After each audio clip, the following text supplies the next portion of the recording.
Mahigit na 1.2 billion pesos ang halaga ng programa, serbisyo at tulong pinansyal ang hatid ng Bagong Pilipinas Serbisyo Fair sa Davao City ngayong araw, September 5 hanggang bukas. Para bigyan tayo ng update, Luisa Irispe live.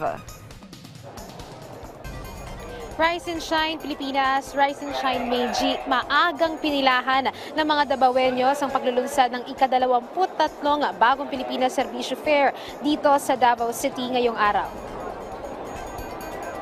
Mula sa labas ng University of Southeastern Philippines Main Campus hanggang sa loob, walang tigil na ang pagdating ng tao na gustong makiisa sa Bagong Pilipinas Serbisyo Fair ng pamahalaan. Tinataya kasi na nasa 250,000 ang target na maging benepisyaryo ng BPSF dito sa Davao City. Sa 250,000, 200,000 dito ay makakatanggap ng cash assistance. Ang ipamimigay naman na ayuda dito aabot sa 1.2 billion pesos. 1 billion para sa cash assistance at 200,000 para sa in-kind assistance. Ang in-kind assistance ay tulad ng medical check-up mula sa Department of Health, legal assistance mula sa Department of Justice at Department of Migrant Workers at iba pang programa at serbisyo mula sa 38 na government agencies. Ayon sa BPSF National Secretariat, itinuturing ang BPSF sa Davao City na isa sa pinakamalaking BPSF sa buong Mindanao pagdating sa target na beneficiaries ng programa.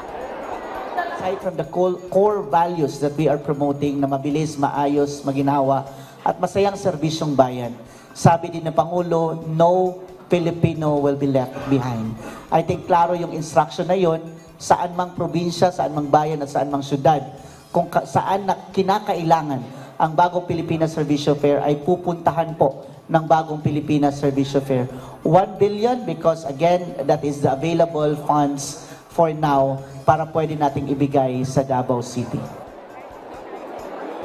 Samantala, mahigpit naman ang seguridad sa lugar. Katunayan, katuwang ng BPSF, ang Mindanao Development Authority, Philippine National Police at iba pang otoridad para masigurong planchado ang lahat para sa paglulunsad. Maraming salamat, Luisa Irispe.